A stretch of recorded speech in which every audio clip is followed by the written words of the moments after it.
ईश्वरଙ୍କ निकटरे अपेक्षा करिवार फलाफल। आसंतु गोटे अंश को आमने पाठ करिबा जिसाय तार 40 पर्वर 31 पद। जो माने सदाप्रभु को अपेक्षा करती से माने नुआ नुआ बल पाइबे, से माने उत्कृष्ट पक्षी परी ऊपर को उठिबे, से माने श्रांत न होई दौड़िबे, से माने क्लांत न होई गमन करिबे।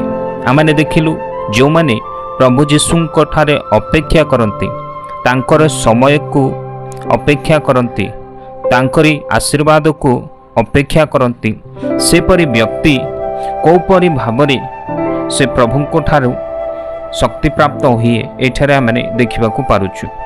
प्रथम से माने नुआ नुआ बल पाइबे, माने जो बल आम मान शरीर रे अच्छी से बल अपेक्षा अन्य एक बल पाइबे, जो बल से मानकु अधिक शक्तियुक्त करि परिबो। से माने उत्कृष्ट पक्षी परी ऊपर को उठिबे बा उड़िबे। आमने देखुचु उत्कृष्ट पक्षी पक्षी जगतर राजा अटे, ता सहित से उच्च को उड़िबार क्षमता मध्य रखे एपरी पक्षी। तो जो माने सदाप्रभु ठारे अपेक्षा करती से माने एपरी एक बल पाइबे, जहाँकि उत्कृष्ट पक्षी जेपरी उच्च को उड़ी पारे सेपरी उच्च को उड़िबार शक्ति प्रभु जीशु से मानकु दान करती।